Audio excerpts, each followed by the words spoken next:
All right. Well, let's go ahead and get at it. I am sure we will have some stragglers, but the best part about being virtual is that the stragglers don't really interrupt anything because you can't hear them. So that is always good. I want to welcome everybody to our second speech in a speaker series for the Jack Hadley Black History Museum. We've had some great talks so far, and we're going to have another great one this evening. We want to point out that if at any point during the talk you have questions or something and you don't want to forget them for afterwards, please feel free to write them in the chat, and I will happily make sure to read them to our speaker at the end of the presentation. And tonight, our speaker is Colonel Nathan Thomas. A 39-year Army veteran who founded Welcome Home Vets to assist veterans. He's been a tireless humanitarian on a variety of fronts, as well as a fighter for a variety of civil rights. He participated in the famed Selma to Montgomery March in 1965 and has worked for the rights of others in the decades following that action.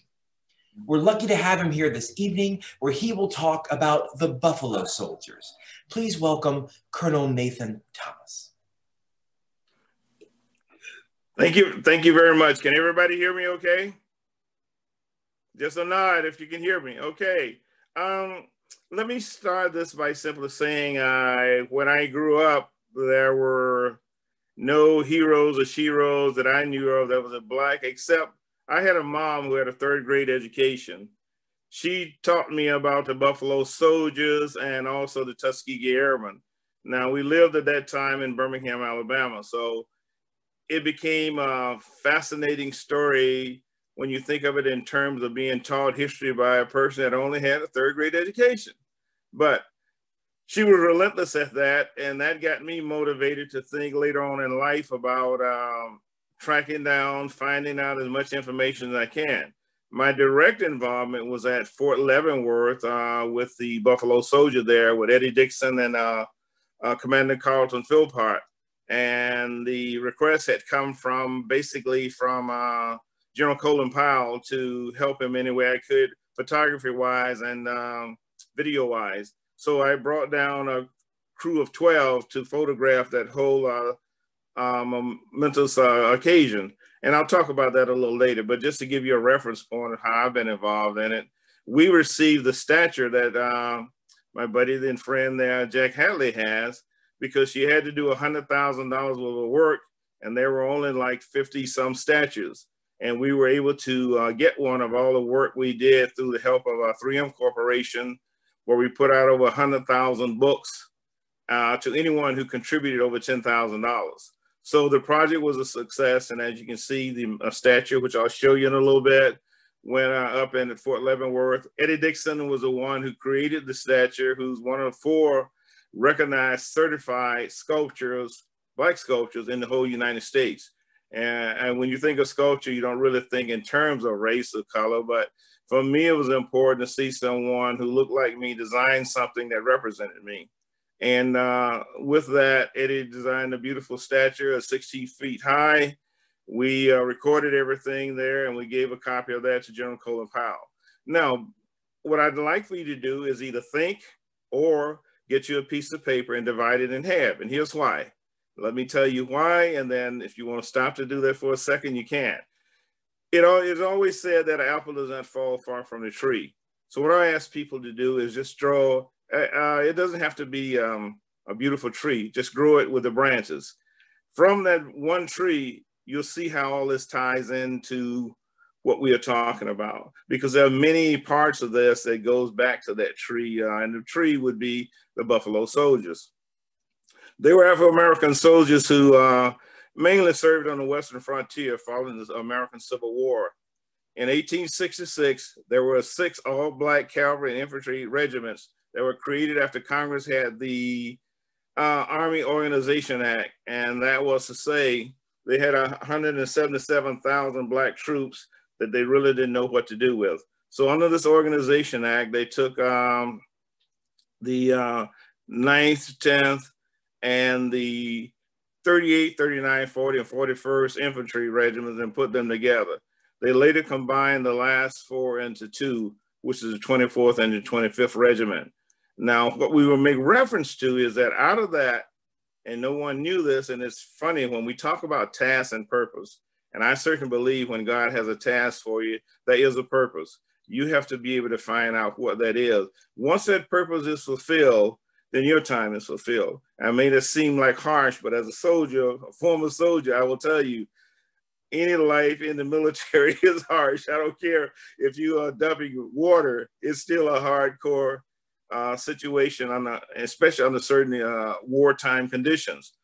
The beautiful thing about the Buffalo Soldiers is that when they created them, they created the 9th, which was really out of New Orleans, Louisiana, which was under the command of Colonel Edwin Hotch.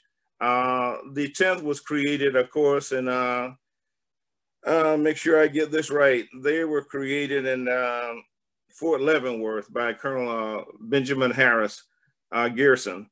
And the reason for that was they needed these soldiers to patrol the West. They needed soldiers to take care of the wagon trains, all that stuff. All that stuff you used to see on TV about gun smoke and everything. Some of them may be just an abrasion to who really took care of the West. The Buffalo Soldiers went as far as from Montana all the way down to the Gulf of Mexico. Ironically, and I did not know this, and excuse me if I interphase a lot of these together, and if it gets confusing, write me and I'll send you whatever I wrote, okay? So you can get the notes from it. But I was in Duluth, Minnesota, and I lived in St. Paul, Minnesota, and then Minneapolis. But in Duluth, and I was at one of the tacking companies, and up on the side of the wall was a plaque. It was dedicated to Lieutenant Henry Flipper.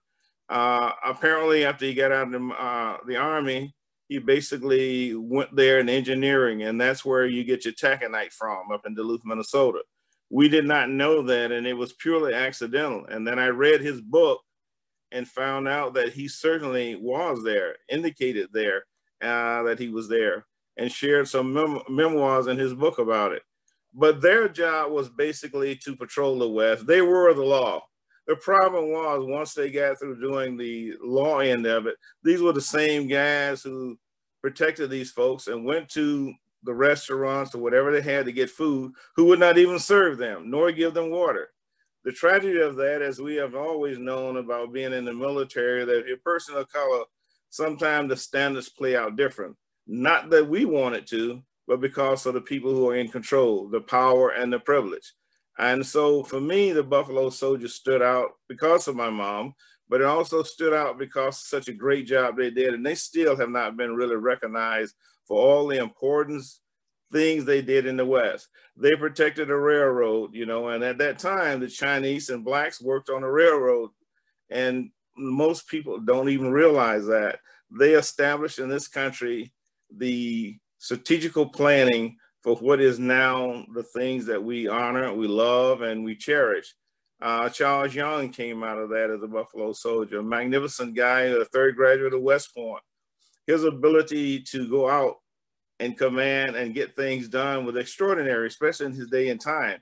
There's still a house that he built in the Sequoia Forest in California that's still there today. And his great friend at that time was W.E. Du Bois. So as you can see, if you look at that tree, they're relating branches no matter where you go. The significant thing about the Buffalo Soldiers that oftentimes it pitted them, a minority, against another minority, which was the American Indian. And in that also, it was influenced for them to even marry within the Indian nation. So when you see someone who says basically they're Native American and black, it's probably more truer than you would even imagine. They had very little. They were given bad horses, bad weapons. You know, the average weapon was a 70 Springfield rifle and a 6-shooter, and of course, and a horse. And most of the horses had been used and broken down, but they made them into good riding animals that they could get in a hurry where they needed to go. They appeared in a lot of campaigns. One of them that we know about for sure is Juan Hill. and San Juan Hill, the credit went to Theodore Roosevelt, who later became president. But in his notes that I've been reading, he even said it had not been for the Buffalo Soldier, his life would not have been spared along with the other troops that he had with him, because he was on the wrong hill. The Buffalo Soldiers came to his aid, and in coming to his aid, were able to save him and get him off Kell Hill, where he was, and put him on San Juan Hill. So it goes on and on. To back all of this up, if you're looking for subject matter, is a look at Frederick Remington, who was an artist commissioned by the government, who did not like the Buffalo Soldier, but went with them anyway. His portraits, his sketches, they're called heliolithographs now, but it was made out of, they were made out of James Company in Chicago, which is now, of course, has burned down. But the classical one that I'll show you, if you ever see it, which is this one right here. I don't know if you can see it, but it's a charge of the colored troops up San Juan Hill. And if you notice on there, it is one that you may sometimes find in your antique shops. You may also find that into the these shops where you can go and just shop and find old material or find things that have been thrown away, flea markets. And if you find one, you should really get that particular copy. Now, if you get it from any printing company, they're going to cost you about $300. But my mom had one in the basement for years. I never knew what it was. And everyone who saw it said, no, black troops didn't carry guns. They had no importance on San Juan Hill. But when I did research and went to the Schomburg Center in Washington and saw the same photograph on the wall, I realized the great importance they had played in the building of America. And with that, was able to distinguish that they did fight on San Juan Hill. They had really saved Theodore Roosevelt's rear end, so to speak. And because of that, they got nothing out of it. When he got back and got to be president, he denied that they even assisted him on the Hill. But military records do show his importance. And so the 9th and 10th were the primary ones. I really didn't realize until I lived in Minnesota that the 24th Infantry had been at Fort Snelling. I was out at one of the ceremonies where they were doing a basic outline of what soldiers did back in the day. And I saw a captain who was dressed as a Buffalo Soldier, and I asked him about it. He took me into a museum and showed all these pictures of the 24th Infantry. So I guess what I'm saying is the 9th and 10th laid a big layout, background for all of us, something we should be very proud of. And we should always be spreading that message around of these heroes and sheroes. And I haven't forgot you young ladies that are there. I see you, and I see you real clear. There was a young lady called Kathy Williams, one of the female Buffalo Soldiers, outstanding individual, who disguised herself as a man and fought with the Buffalo Soldiers and went through the whole thing of being what a soldier should be. It basically was discovered that she was a female and she was discharged from the Army because females were not allowed to be in the military. But she is the first to be known as a Buffalo Soldier, one and only, okay? And so that's part of the thing that you want to make an observation about. So if you can see, that tree is still growing. Out of that tree came Lieutenant Henry Flipper, of course, and everybody knows that he's buried in Thomasville, Georgia. But from that tree also came, guess what? Grandnephew, okay? Lord Austin. And you see how the tree continued to grow and all the framework they laid for all of us. The importance part of that is that we need to make sure that these heroes are never forgotten. Heroes and sheroes are never forgotten. The importance of that is that it gives you a background of the accomplishment of folks who look like us, folks who were soldiers, who gave up a lot for us. And I remember distinctly my brothers being in the military, and they could only go up to being a sergeant. And the same thing in the Buffalo Soldiers. At that time, they could only get to be a sergeant. And the bottom line was, it opened no opportunity. For me, I was sure I wanted to be an officer just because of that fact alone. But I think you have to realize that their place in American history should be read over and over, you know. And then one of the things we have dealt with the school system is saying here, they need to be inclusive of the Buffalo Soldiers, the Tuskegee Airmen.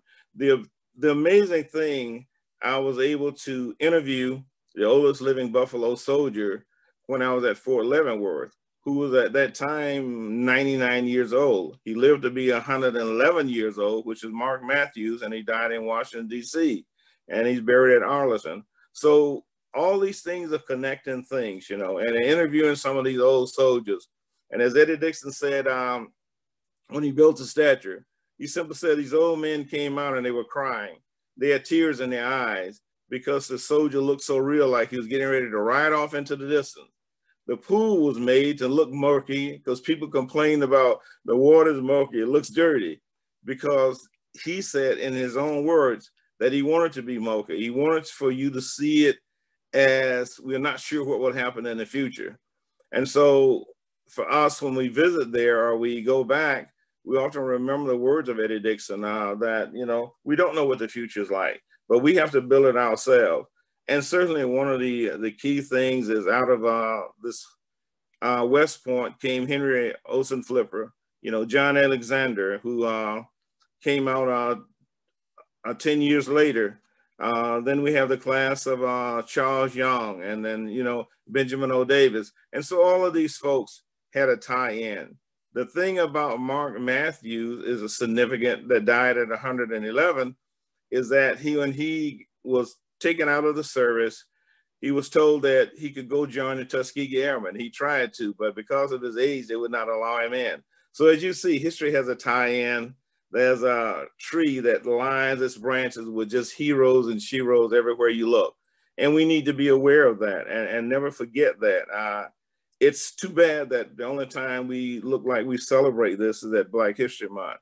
It should be a celebration we have all year, every year, because those are the heroes that laid the way for us. And it's so important to enrich that foundation, that we continue to move and groove on it. And as my friend Colonel Mann, who was the Tuskegee Airman, said, you know, what happens when we die? Do you move forward or do you move backwards? And my biggest fear is that sometime we will move backwards rather than move forward. That's why the museum there is so important. That's why the artifacts there are so important. The statue there is important. Just a reminder that of where we came from and where we need to go. Ironically, Jack was going to invite Sam Sneed to do his impersonation of Henry Flipper, which was an outstanding presentation. You probably can go on YouTube and see that and see the great representation he did of Lieutenant Henry Olsen Flipper. So I guess I'll wait for all the questions that you have, but the bottom line is I could talk about them for the next 20 hours. And if you're not impressed, you're not impressed. So what I would like to do at some point is then just open it up for questions, whatever those might be. Those are my two sets of heroes, is definitely the Buffalo Soldiers and of course the Tuskegee Airmen. One of them I traveled exclusive with was Colonel Hiram Mann, who was one of the Tuskegee Airmen. He appeared up there at Jack's Museum and he spoke for one of the ceremonies. Outstanding man, lived to be 91. But the things and values he taught me in life was priceless. I could not have gotten that anywhere. Some of the funny things, you know, that people did back in the day just have you laughing until you split a gut, because you're laughing so hard at what they told you. You couldn't believe it was possible. But people were innovative. They figured out ways to do things that you and I do every day and never have a second thought about it. So the amazing things for me is that you have the 9th, 10th, the 24th, and 25th. You don't hear a lot about the 25th, but you hear a lot about the 24th. You hear a lot about the 10th Cavalry, you know, and you don't necessarily hear a lot about the 9th. But I will tell you this. There is a movie out there on the Buffalo Soldier, one of the few created by John Ford. The name of it is Sergeant Rutledge, and it depicts Woody Strode. I don't know if you know who he was, but he was a great actor, great football player from UCLA. And he cast him in the role of Sergeant Rutledge. And it's a very interesting detail. They tell you that is a detailed history of racism in the military way back then. And for him to dare to even attempt that, could have got him hung or lynched. But he put it out there, and it was so good to see all the things that he accomplished with just one movie. So what I asked you to do is, you know, be aware of that. Another great artist too that supported that, and I think everybody probably remember him. If you don't remember him, and I'll just show you, it's Bob Marley. He did a great job he really put the song Buffalo Soldier to the national anthem of all over the country and all over the world, really. And what's unique about him, the tie-in, is that his dad had been a British Marine and retired from Marines. And so he had that connection, so he understood. But his song was a classic. Quincy Jones did one in Body Heat, you know, Soul Soldier, and outstanding version. So if you ever want to listen to that, there are bits and pieces everywhere. They connect everywhere. And you just have to want to have a love of history, see it prevail, that all people across the board are treated with some equality. And that's what it really amounts to. Share that history, you know, and people will ask you different things about it or come up and they will challenge you. Like I often get challenged on things that are minor and not looking at the overall picture. And I tell them, if that's the only thing that you can figure out about what I just told you, then we have a serious, serious problem. So I think the Buffalo Soldier was, in that day and time, were probably the most outstanding group of people that were. The way they carried themselves, you know, they were in 177 engagements, and they were pretty good at what they did. Even when surrounded by Native Americans, they were able to fight their way out. And it's funny, the white counterpart knew that, so they would always get that message to them. And they normally bailed them out 9 or 10 different times in that arena out on the plains. So when you think of all the, you know, the Gunsmokes and all these other people, they were Wyatt Earp and all that, let me tell you, it's just fantasy. If you read the history, you'll understand it's fantasy. The people who did the bone work out there were the Buffalo Soldiers. And that's just evident in every town you go to. If you're not looking, sometimes you just accidentally run up on it because it's there, it's history. And yet people don't even know who they are. And I think we need to spread that information to our kids. And the one thing that Eddie Dixon said and made practical sense is that we need to tell our children about our history. When someone tells you you haven't done anything, you need to look deeper than that, because it shares the abundance of rich resources, how to take things that were subpar and turn them into giant instruments for both the defense of this country and for the implementation of the Western frontier. The one thing that Charles Young had done was that he was the superintendent of the Sequoia and Yosemite parks, which is 130 miles apart. But he was the first Black superintendent of those parks. That lasted for 10 years. But at least his memory is there. And if you go there and see those giant trees, you'll see what he had to work again. Because his mission was to create a trail through there that still stands today, provide for the safety of the pioneers who were coming through, and to make sure that the West got settled.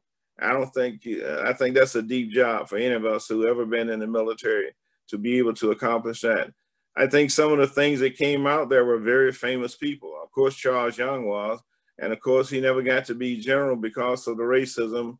But any of us who have been people of color have faced that. We understood that, you know, Lord Austin, I'm sure, you know, he understood that. And to get there takes a tremendous amount of fortitude and power, and a lot of praying too, and a lot of good connection. So it does help.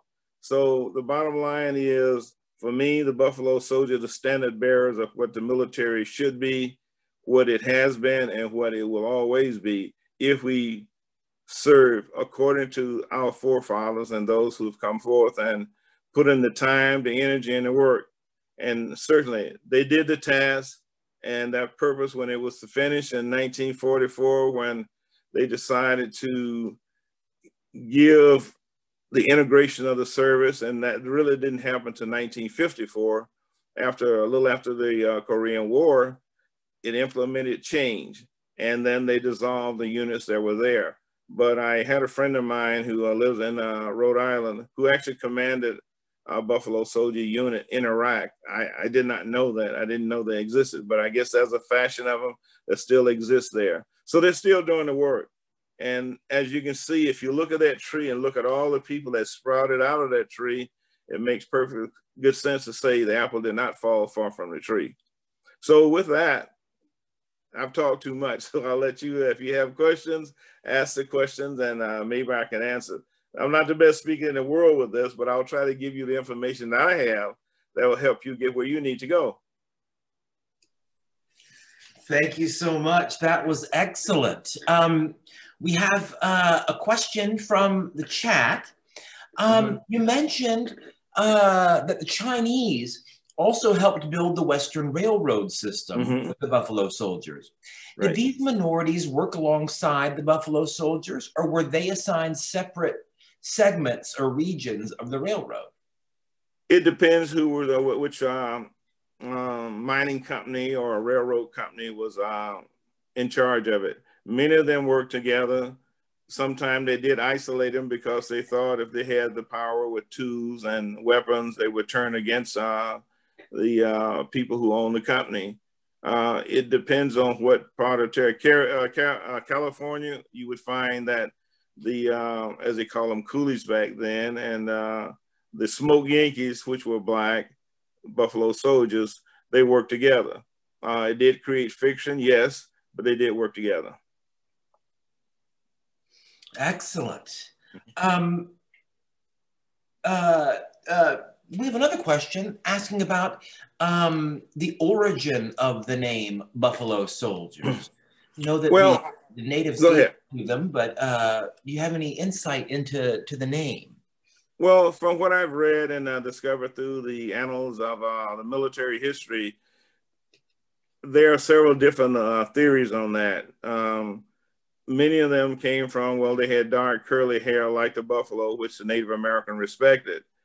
Others simply said that they were just fierce fighters, and so they fought against the buffalo, and that was another deal that got them the name. There has not been anything that's been clarified yet of exactly who gave them the name. They said the Native Americans gave it to them, but when you talk to the Buffalo Soldiers, like I did in the interview, they said they didn't go by that. They respected the name, but it was not named from within their ranks. It was named by other people.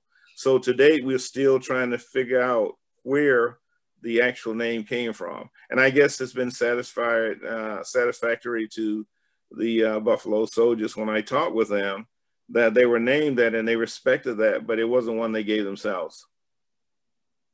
Right. But it was, however it came about, it was essentially a name of respect, not one of the many epithets that many of the Black soldiers had to deal with.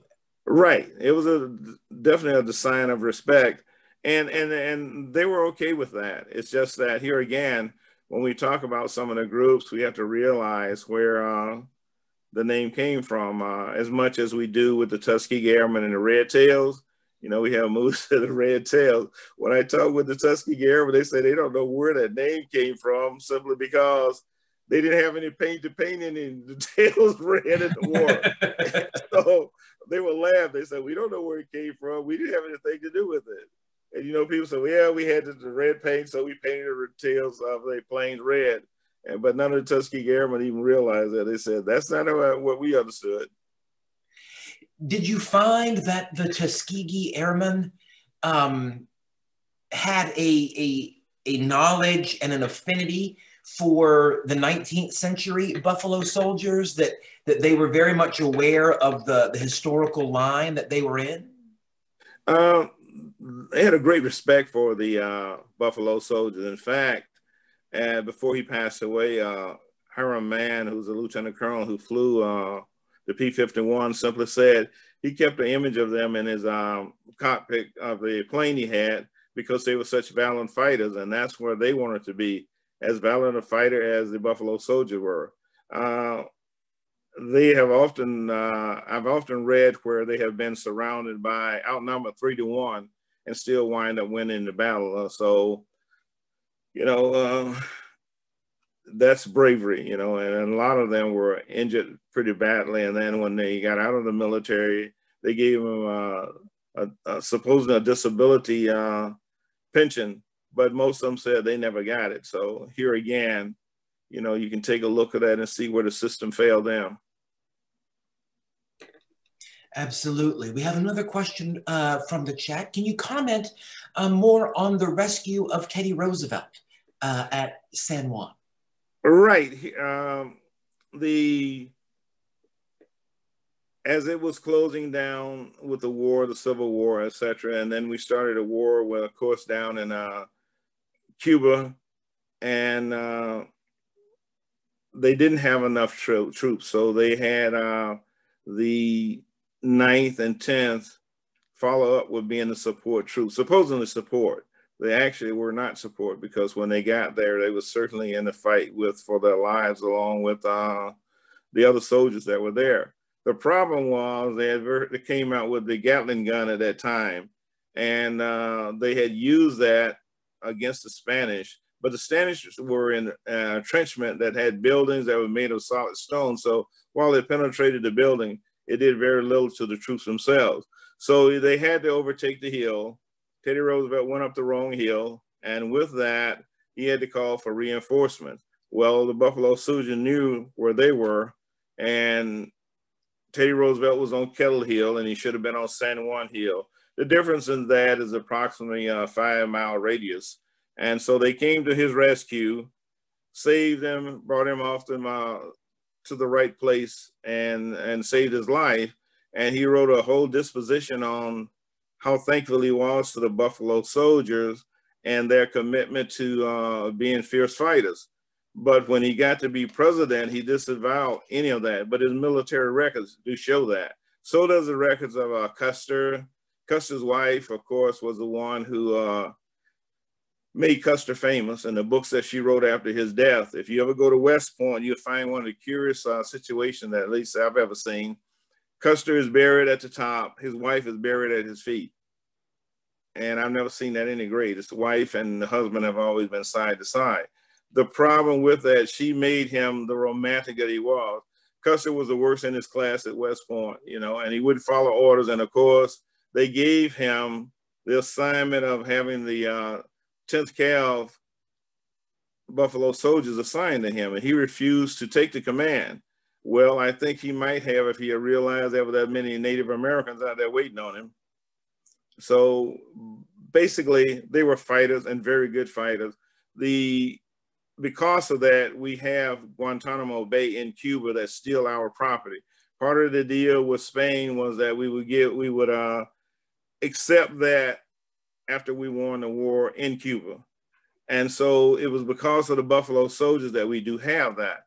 What the United States did was then took all the valuable money and resources they had and cut them off, so they had no way of survival. If you go to Cuba now, you can see the actual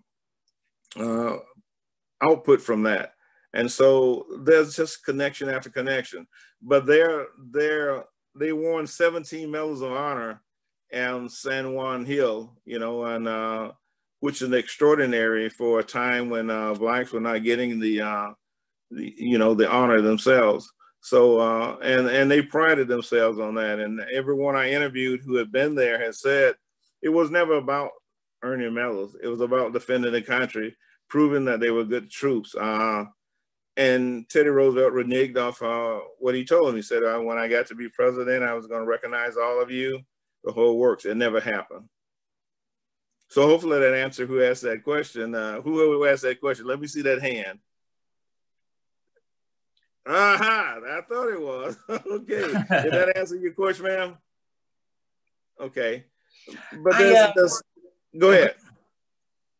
It's such an honor, though, to understand these guys. And I know it can be boring if you read it, but for me, it's a lifeline that as a soldier that kept me impressed that a lot of times when I was on command and nobody around me looked like me, they followed the orders. But at night, it was just me and God talking to each other. And that's a part of what Henry O. Flipper went through. Charles Young, that silence treatment. I can't imagine going 4 years to West Point and the only people you talk to is your instructors. There were no women that he could talk to because at that time, if you did, you were subject to get hanged or lynched. So you couldn't talk to any females. And what would we be without our females? Let's be honest, you know. They make us laugh, we make them laugh.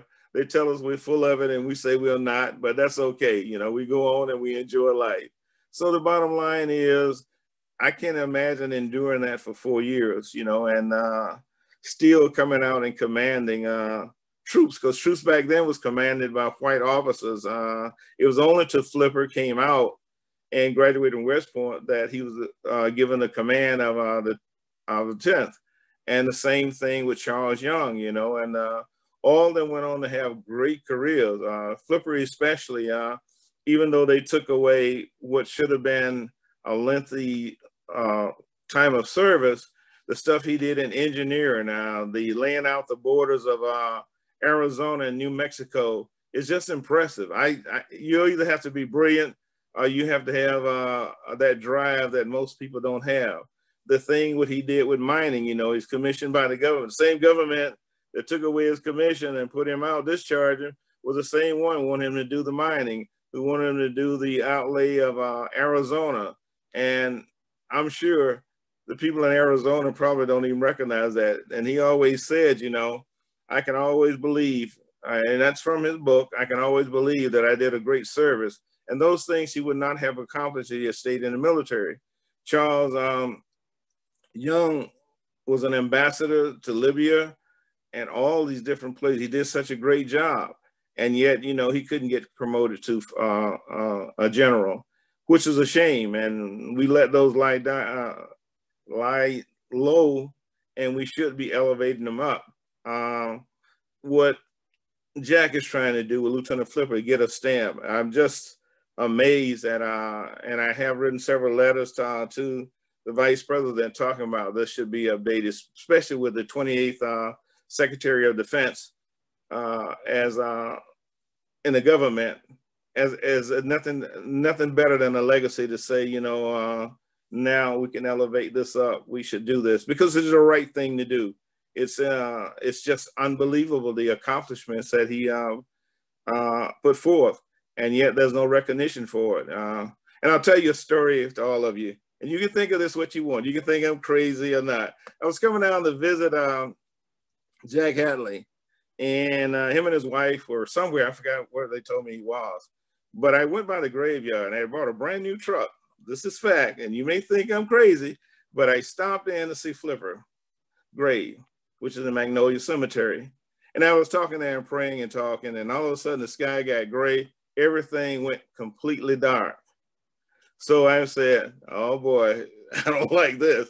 So I rushed out to my truck, and I'm going to start it. Truck wouldn't start. Doors wouldn't open. Couldn't get into it. And I started laughing and saying, okay, Lieutenant, you got me. But you can ride with me to Valdosta State, but you got to get after that because I got to go to Patrick Air Force Base. It's amazing. The moment I said that, the doors unlocked. I went in, the truck cranked up. I drove to Valdosta, and it stalled out again. So I just told my wife, I said, I guess he got out. He got tired of my driving, or my driving was that bad. But anyway, it's a true story. And people think I'm crazy when I'm telling it, but I'm telling you, you be in a cemetery that turns pitch black dark, and you're like, oh boy, this ain't good. So it's a true story, but I'm just telling you there was something special about that. And what it was, I still don't know, but I'm blessed to have experienced it because his legacy lives on. And as long as it lives on, that's a good thing. The hope is that we never forget these folks, Kathy Williams or any of them, that we continue to build on that. And that's my hope. That's the biggest thing I can hope for, is that we build off her. Our young folks start learning they have a history, a solid history. This country was made off the blood and sweat of people who look like them. That's not to say others didn't, but it is to say we should be inclusive. It should be included in the history books. And that's the movement I've had here in Florida, is to challenge them to put it in the books, you know, let people think what they want, but put it in the books. The truth is the truth. How you deal with that is up to you. You know, you need to be smart enough you can deal with it because we won't talk about it. So how do you get it out there? It has to be a learning process. That is a pride. You know, it happened. We can't change the past, but we sure can look forward to a better future. And you know, it's just an actual belief that we can do better than what we're doing. And, you know, what Jack is doing there is amazing. My biggest fear is that a lot of the stuff that he has, you know, if it's not carried forward, will be lost forever for an eternity. And that is a shame. My hope is that it will be carried forward, that someone will step up. It's kind of like they used to say with the Buffalo Soldier, when I fall, who will pick up the flag? That was their slogan. We can and we will. And I hope that is what will happen for the future. And I don't want it to be just Black history. I want it to be American history. It all is, you know, slavery, everything. But until we can get past that, we have a crazy time and place to try to put all this together, you know, especially with the events that have happened so far. Yet their legacy will stand, and I don't want to see it forgotten, either one, the Tuskegee Airmen or the Buffalo Soldier. So with that, is there any more questions? I wonder about the relationship with Remington and Roosevelt. Both, I mean, Custer is largely seen historically as just an open bigot. Mm-hmm. But the legacy of Roosevelt and Remington is more complicated in that they're pretty open bigots too, and yet they do help advance the knowledge of the Buffalo Soldiers. So I wonder about how the soldiers themselves related to people like Remington and Roosevelt, who end up doing some good for them, but aren't really great people. Well, how did that work? You put it mildly. I guess what I would say to you is this. I don't think it was so much about that as it was about power and privilege. And I think that's the biggest thing. It was the same thing with commanding Black troops. White officers did not want to command Black troops because they thought it hurt their career. In retrospect, people like, I guess, not Hutch, but Garrison, career went on to be general because he had that kind of faith that these soldiers were great fighters, and so that would proliferate that. The thing I have with Roosevelt is basically that he said he would do something that he didn't do. Remington did not like the Buffalo Soldier, but his sketches have lived forever. In fact, they complete the task and the purpose that I talked about. He had a task, he did the purpose, and when it was finished, it's now in history. It was not for them. We did not have really any photographs of their early life when they were out on the trail. So I think, you know, it worked out fine. I don't hold Roosevelt for that because of the times. And could he have said something? Absolutely. Did he say anything? No. Did it save his life? Yes. So in that alone, it shows the strength of the Buffalo Soldiers. It takes a very strong group of men and women who can say, I can move forward even if you don't recognize me, because guess what? History will recognize the job that I've done. And that's what these folks have done. And I'm impressed with that always. You know, I keep a copy of Frederick Remington's sketches on my wall because the one he drew of this lithograph that you see is a collector's piece. And for before that, I couldn't find any documentation of anything that the Buffalo Soldiers had done, even though my mom had told me. I didn't see it in any books, any history books, anything. So it led me then to do research. And in doing the research, I found the sources in the Army, you know, the records, because they have to keep records. And, you know, and people debated with me why I needed the records and was I a family member. And I said, from the Freedom of Information Act, I don't have to be a relative. You know, how many years ago, 60, 70 years ago? And now you tell me I had to be a family member? No, I don't. This is what it says. I just want the information. And to a point that at certain points, you're going to get people like the FBI and stuff like that come in and try to question, what are your needs for this? And I said, because it's history. That's my need, is history. And they didn't know how to deal with that. They went back and said stuff like, well, we don't know what he's going to do with this information. And I asked them a simple question: what can I do with a photograph? With me being a photographer, probably 200,000 things, but you would, by the time you know about it, it'd be done. So I don't understand what your argument with me is about. So they did grant it, and so then it began to appear more often. And I think what happened when you generate something like that, they put it out in public display, so there would be no kickback from it. But I was amazed at the feedback I got from some of them, and just asking them, do you know who the person is? And no. Why are you investigating? So, you know, I realized at that point I was going to get to be colonel, but I was never going to get to be that one star. It was creating too much chaos for people. And that happens, you know, but was it worth it? Absolutely. Is the legacy going on? Absolutely. So it doesn't matter, you know, at some point in your life, you realize you just got to do the right thing. You just have to. Hopefully that answers your question. Absolutely. As my wife said, I go roundabout, come back in and go back out and come back in again and tell the story. So if I did that, I apologize to most of you, but you know, it's quite an experience. And I will tell you this, it motivated me for the Selma Montgomery March to go there and participate. Now that, you know, there was 600 people on the bridge.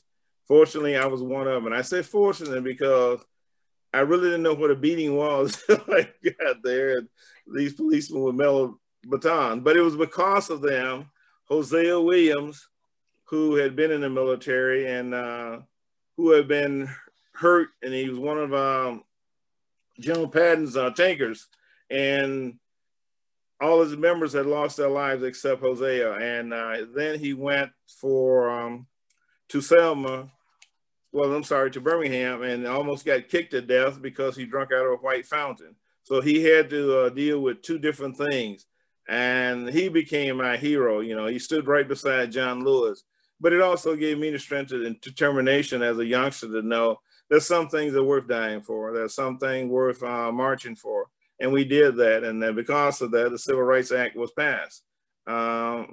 It's amazing how that, like I said, that tree grows. When you put that tree there and you look at the branches and the arm that extend from it, it is absolutely amazing because all of us become involved, and that's a good thing.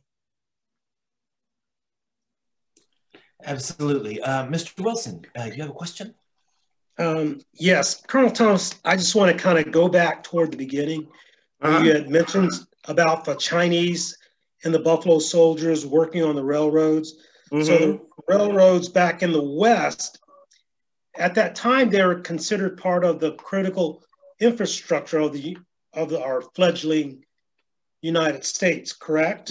Right. It's unsettled at the time. Okay. And so my question is, the companies, the rail companies that employed the Chinese along with the Buffalo Soldiers, well, most specifically for the Buffalo Soldiers, did the rail companies, did they pay the Buffalo Soldiers for their services in helping to build the railroad? Or, as I think I heard you say throughout in the speech, that those duties of building a railroad were just part and parcel of being a Buffalo Soldier? Exactly. That's correct. And that was from the executive branch. They got $13 a month. The railroad did not pay them. They did pay the Chinese or the coolies, but they got paid less than even that. $13 a month in that day and time would be the equivalent of you making $700, $800 a week. And they got their hardtack, which is what they ate. They got their water. They got their horse, and of all things, they got to carry guns, which was scary to a lot of white people back then. Don't give them those guns. And so they were able to live a life much better than they would have in civilian life. They had great commanders who, when they did adopt, like Flipper, who fought for them to carry out their duties. One of the unique things, I was able to visit Fort Sill. There's a ditch out there called Flipper's Ditch. amazing piece of work. They were trying to get rid of malaria and could not figure it out. And I was amazed that one guy comes in and figures it out like no tomorrow, and the malaria was, went away. And so there are things out there you can accomplish that people just don't know about because they don't want to read about it. I often hear kids say, I don't want to read that stuff. I don't want to know about that stuff. Well, I think for me, it's what you don't know that can hurt you. People say, stuff it can. No, I think it's stuff that you don't know can really hurt you because you don't have a past. You don't know what your history are. You have no points to argue. What are you going to argue about if you don't know anything about it? So I think it's a fruitful process.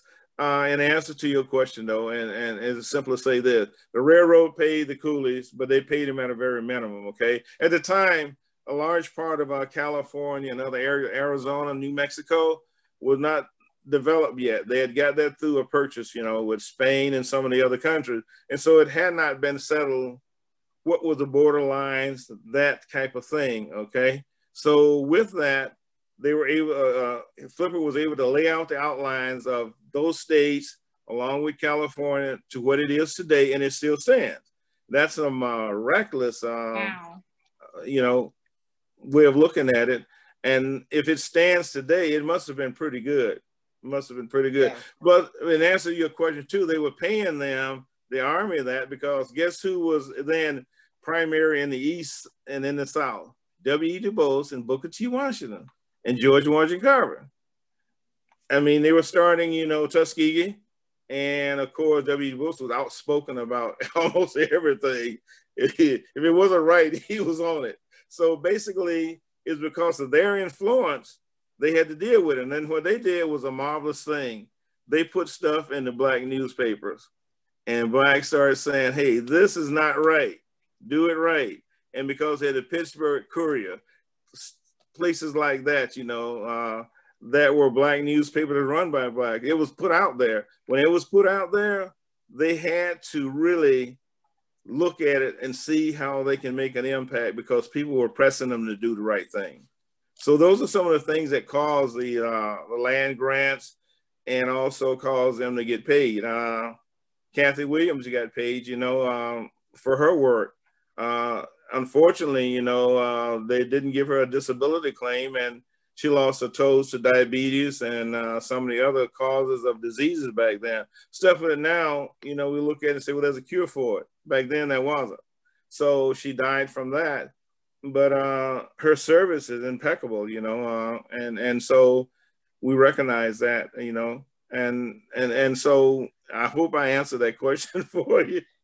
Yes, sir, you did. But as a side note, on Lieutenant Flipper, roughly 5 or 6 years ago, when my wife and I were out at Fort Sill, my father-in-law and mother-in-law came out for a visit, and we all went down and looked at Flipper's ditch that's still out there today.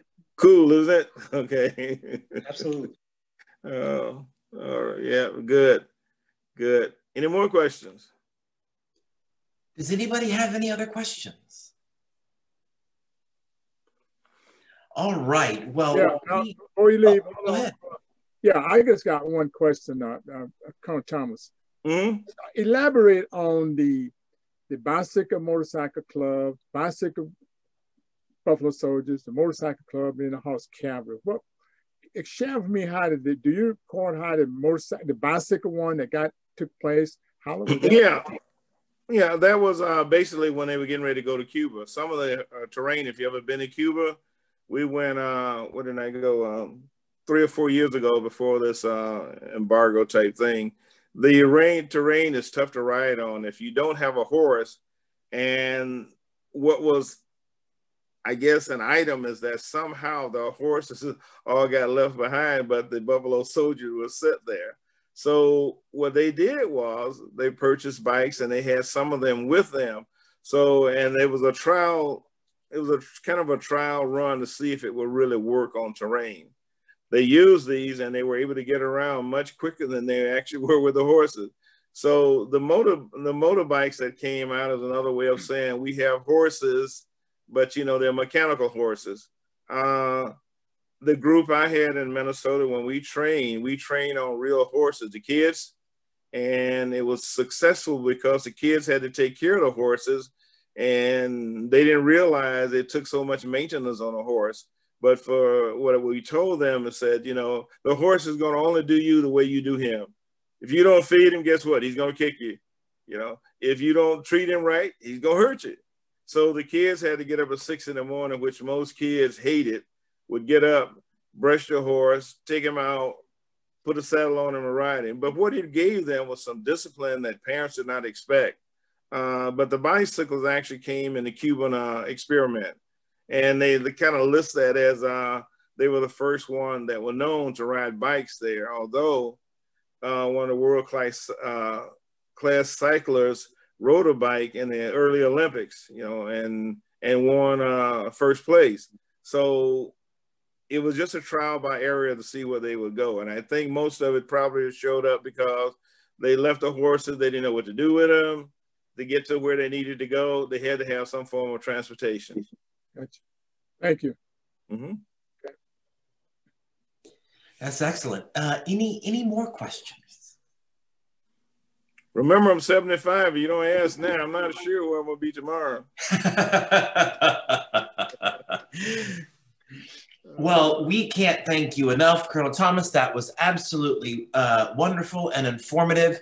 And I know I speak for everyone online here when I say thank you for your amazing presentation. And I will remind everyone who is here this evening that next week we will do it all over again. We are going to have another great talk in this series. Excuse me. This one will be coming all the way from snowy Poland, where Professor Piotr Derogowski is going to speak to us about Black soldiers just before this period, mm-hmm. Black soldiers during the Civil War. And so we will kind of move back in time just a little bit to learn further about the Black military experience 1 week from tonight at the same time. We really appreciate all of you being here this evening. We thank you, Dr. Thomas, and we can't wait to see you all next week. If you would, I'd like to say thanks to everybody Absolutely. that took in this evening, and basically be safe, stay well, and get that story out of the Buffalo Soldiers. Let people know about it.